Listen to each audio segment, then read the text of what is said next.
loudly. Having gained the woodland perimeter, I stood for a while regaining my breath. It had been a hard slog from the house. I found the marker easily enough, and after a brief glance back at the hall, stepped into the dark interior.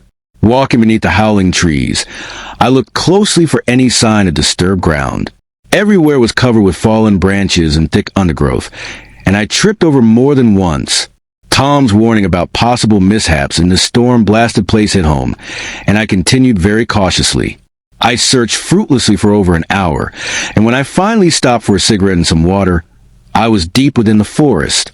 The light had begun to fade, and realizing how far I had to walk to regain the boundary, I started back, struggling to the deadfalls, but still alert for anything that might be a clue to help solve this strange mystery I was enmeshed in. Pushing through yet another tangled thicket of snow-covered bushes, I came upon something that looked significant. A rectangle of noticeably flatter ground presented itself, fairly clear of undergrowth and obviously not a natural feature. This could be the breakthrough I had hoped for, and would be the focal point of the investigation. I took several photos of the area for Tom's benefit, then walked gingerly over the level earth.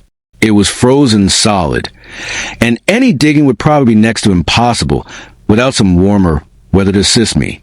The next problem was finding the place again. We could easily walk in circles amongst the dense woods and still not find it. A possible solution occurred to me. Extracting the backup phone from my rucksack and checking its battery and ringtone volume, I placed it in a small carrier bag and fastened it to bushes securely. Hopefully it would survive the coming night and allow us to ring it the following day.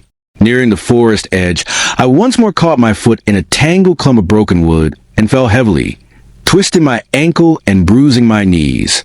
I rose unsteadily to my feet, but despite the pain, I was able to walk without too much trouble. A broken bone would be potentially disastrous, and a safe return to the house was now my priority. Before leaving, I made another marker to assist us the following day. I reached Downview after what seemed like an endless journey and stood in the warm hallway, bruised and sore, but thankful I had accomplished my search relatively unscathed.